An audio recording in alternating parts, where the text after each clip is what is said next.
É possível montar um PC Gamer para tirar o máximo de FPS em jogos competitivos com apenas R$ 2.000?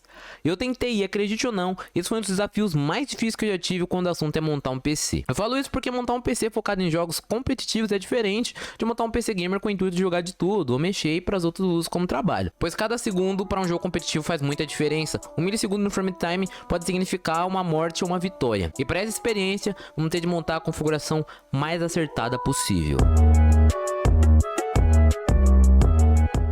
De começo, como a maioria dos PC Gamer de baixo custo que planejamos montar, iremos começar pela base. Eu pensei em um kit Xeon, aquele que compõe o processador do servidor da Intel, uma placa-mãe e memórias RAM. E com isso em mente eu fui pesquisar qual seria o kit Xeon que melhor se adequaria a esse propósito. E com base eu utilizei o CSGO. No início da pesquisa eu fui de cara procurar comparativos e logo em seguida eu cheguei no canal do Scan o Grande. Aqui vemos o comparativo dos Intel Xeon X99 mais famosos, desde o 2620V3 até o 2678V3. E o resultado não foi muito promissor. Assim, a gente conseguia altas taxas de quadros, liberando os 260, mas eu procurava algo mais. Os kits Xeon são excelente custo-benefício, pois tem processadores com uma excelente quantidade de núcleos por um preço muito bom. Porém aqui mora um grande empecilho para montar um PC com foco em jogos competitivos, porque os processadores Xeon, o fato de fazer eles terem mais núcleos, o desempenho por núcleo acaba sendo muito penalizado. Então por ele ter uma quantia muito grande de núcleos, cada núcleo não tem um cuidado muito profundo, entendeu? Deu pra entender mais ou menos, né?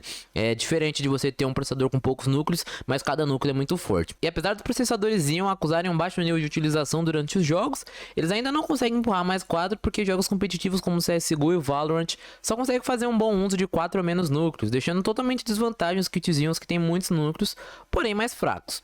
E aqui eu quero ressaltar que os Xeon são sim muito custo-benefício, tá? Não me entendam mal, eles entregam um excelente desempenho pelo preço que eles custam, mas a verdade é que não existe um produto perfeito, a não ser a TechPix que filma em 8K.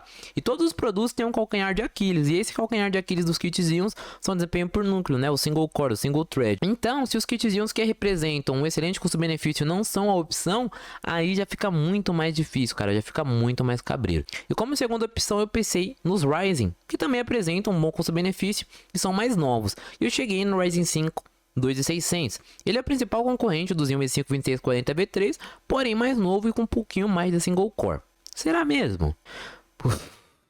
Já vi que vai ser difícil encontrar o melhor processador para encaixar nesse PC. Por hora, vamos para os demais componentes e depois retornamos para o processador. Pausa rápida para responder um inscrito. E a pergunta do dia é: boa tarde, essa fonte é boa mesmo? O pessoal fala mal, como eu não conheço sobre fonte. E a resposta é: observando alguns benchmarks, eu pude perceber que o CSGO sempre puxa entre 4 e 6 GB de memória RAM, independente de quantos FPS estão na tela. E sabendo disso, é bom que 8 GB vai ser o ideal, a gente não vai precisar de gastar mais do que isso com memória RAM, não é mesmo?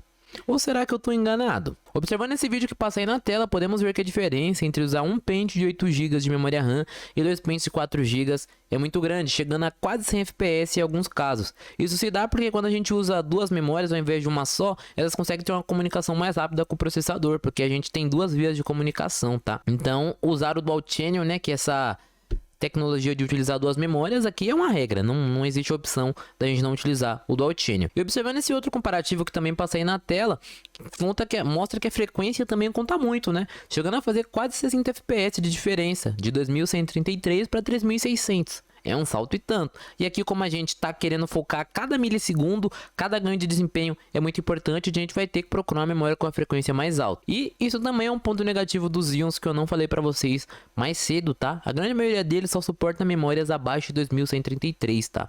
Do 2640 para trás é só memória de 1866, tá bom? Então eu não me lembro se é do 2650 que funciona 2133, mas os mais de entrada, os que a gente mais costuma utilizar, só funciona memória de 1866. Isso acaba sendo um pouco compensado pelo Quad Channel, né? E pela grande quantidade de cache que tem no processador. Porém, ainda assim é um ponto negativo. Então, como intermédio, eu passei a procurar memória DDR4 3200 de 4 GB. Que assim a gente conseguia ter 8 GB, que é mais do que o suficiente para rodar o CSGO com altas taxas de quadro. E a gente colocava dois pentes. E aí a gente ativava o Dual Channel. A gente fazia a melhor situação possível. E eu pesquisei muito tempo, cara. Pesquisei. Eu não encontrei Nenhuma, cara. Eu até pensei que não existia pente de 4 GB com 3.200 MHz. E foi aí quando eu saí do AliExpress e fui pesquisar no Google. E eu vi que de fato existe pente de 4 GB de 3.200 MHz. Mas por no AliExpress ser muito barato o pente de 8 GB, os pentes de 4 GB acabam não saindo e os vendedores acabam por não vender elas. Então, cara, essa é a única explicação. Só não tem porque não vende, porque existe uma quantia maior que é mais barata, é mais em conta, né? Então não tem por que os caras vender. Porém, em um anúncio específico eu encontrei, e ainda melhor, um kit com 2 pentes de 4 GB com 3.200 MHz por apenas R$260, que é quase o preço de 2x8 com 2.666. Mas igual a gente viu nos testes, o Dual Channel é muito importante, então não é uma opção usar um pente de 8 GB com 3.200, tá? E muito menos 2 pentes de 8 GB 2.666. Visto que o jogo não vai usar tudo isso e a diferença na frequência vai ser muito importante. Porém, pesquisando um pouco mais, eu consegui 2 pentes de 8 GB 3.200 por apenas R$4 de diferença. Então as primeiras peças seriam esses dois módulos de 8 GB de 3.200 por 264, mas quando eu tava fechando as abas para partir para os próximos componentes, chegamos nisso. 2 pentes de 4 GB 3.200 MHz por R$210, nos permitindo economizar R$54. Stonks, cara. É claro que no cenário geral seria melhor optar pelos 16 GB pela diferença pequena, mas nesse cenário que precisamos de um máximo de FPS para competitivo, que cada diferençazinha vai contar, vai ser melhor ficar com 8 GB 2x4, pois essa economia vai fazer diferença lá na frente, ou se vai, presta bastante atenção que você vai ver aonde isso daqui vai fazer diferença. Então a gente conseguiu 2 pentes de 4 GB 3.200 por R$210. Se a gente vai mesmo usar o PC para jogar, mesmo que sendo competitivo, é muito importante usar uma placa de vídeo com bom calibre e que dê conta de desenhar muitos quadros. De início eu pensei em algumas placas como a GTX 950 ou a RX 460, mas para não ficar só na curiosidade eu fui mais uma vez pesquisar qual componente usar e com a ajuda de benchmarks de canais como o do Iskander Souza e do WormZ, eu consegui construir uma tabela de CPF. Cuidado para não vazar o seu, hein? Por FPS. Assim poderemos saber quanto custa por frame, isso que significa CPF, tá? Custo por frame, cada uma das opções. E o resultado foi esse, vou mostrar pra vocês agora.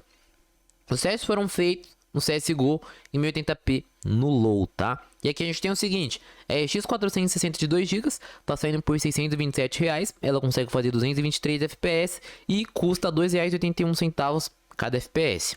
A GTX 950 de 2 GB tá saindo por R$633, ela faz 236 FPS de média e tá saindo R$2,68 cada FPS. A GTX 960 de 2 GB ela tá saindo por R$705 e tá saindo por 2,46 cada FPS.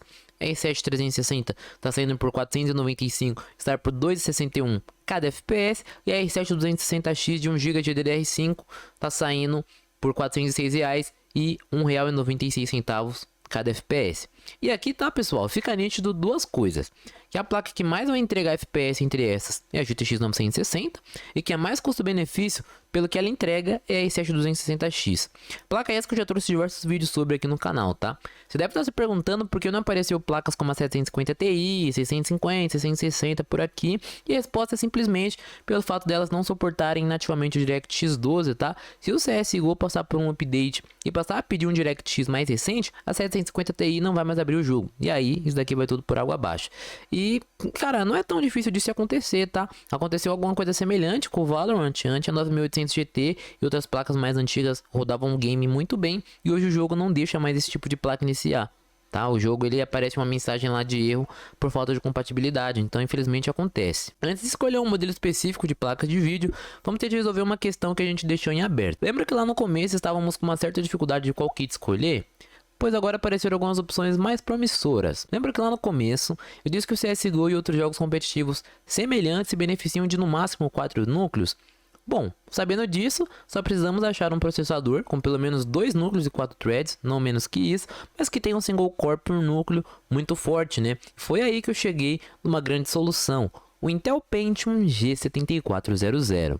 Sério que eu tô recomendando um Pentium, cara? Hoje? Bom, o intuito desse PC é conseguir o PC mais forte possível para jogos competitivos, que cada núcleo conta, e não como grande quantidade. E se a gente comparar o single core do Pentium G7400, né, da 12ª geração, ele chega a ter quase 1000 pontos a mais do que um Ryzen 5 2600 no single core, conseguindo pegar o FPS ali na casa dos 350 no CSGO. Foi bem difícil encontrar benchmarks dele, mas eu encontrei alguns aí numas línguas meio doidas e vou deixar para vocês passando na tela.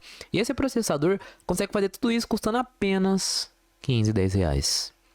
Vendo pelo desafio é um preço até pagável, mas quando colocamos a placa-mãe no cálculo aí temos quase 1.100 reais apenas no kit sem memória. Será que tá certo, cara? Não tem nada melhor? E sim, pessoal, felizmente temos uma opção perfeita, um kit de placa-mãe da Intel de 12ª geração com não um Pentium, mas um i3 12100F, que além de um single core muito mais forte, conta também com mais núcleos e threads. Ele é simplesmente a solução perfeita para esse nosso setup. Eu dei um jeito desse kit sair no mesmo preço que o anterior, tá? A gente consegue utilizar o cupom de loja e o cupom de vendedor, igual vocês conseguem ver aí no print. Então, perfeito! Temos o kit por R$ 1.127 e a memória por 210.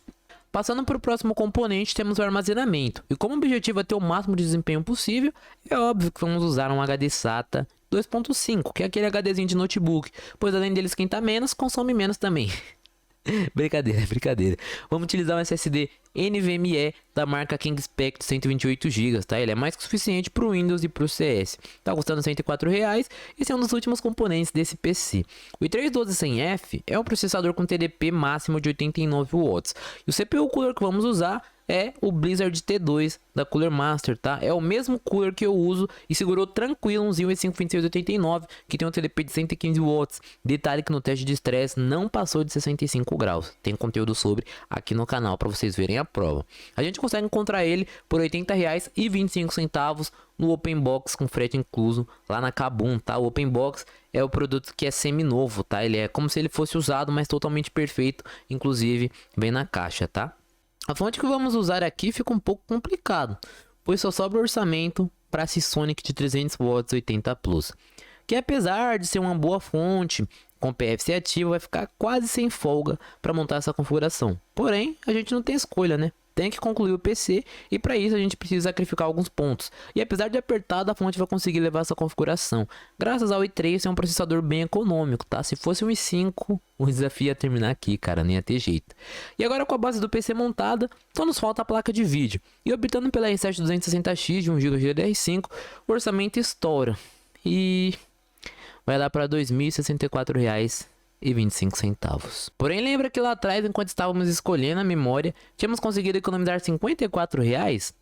Pois eu tinha feito a conta com ele. E olha qual deu o valor final do PC: R$ 2.010,25. E esse é o melhor PC competitivo possível para jogar CSGO e outros games gastando apenas R$ 2.000. É fato que não colocamos um gabinete na conta porque não ia caber, mas aqui qualquer gabinete serve, tá? E a gente consegue também gabinete doado de assistência técnica no ferro velho, o pessoal sempre tem por 5, 10 reais. E também sempre tem um parente nosso ali com um gabinete de PC antigo sobrando. Porém, um gabinete é aquele componente que é puramente estético, tá? Ele não tem nenhuma parte funcional na utilização do PC. E com esse PC, com certeza a gente vai ter mais de 200 FPS em 1080p e praticamente sem limites quanto mais baixo for a resolução. Então se a gente colocar ali, por exemplo, 800 por 600, bem provável que o FPS suba lá para casa dos 400 ou mais que isso. Eu acho importante ressaltar para vocês que esse não é o PC ideal de R$ 2.000. Isso fica para outro vídeo. E o objetivo desse vídeo era tentar descobrir qual a melhor configuração possível para jogar o CSGO e outros competitivos com apenas R$ 2.000. Se você gostou desse vídeo, curta e se inscreva no canal. E se você discorda de algum ponto que eu mostrei nesse vídeo, comenta aí abaixo, eu leio todos. Muito obrigado pela sua presença, se possível compartilhe com algum amigo. Nos vemos no próximo vídeo. Valeu! Você quer fazer sua primeira compra no AliExpress? Você tem dúvida de qual loja comprar? Pois então conheça a Mega Planilha Descomplicando. Nela você encontra diversos produtos de vendedores confiáveis com foto e informação, de kitzinhos a CPU Cooler, links na descrição.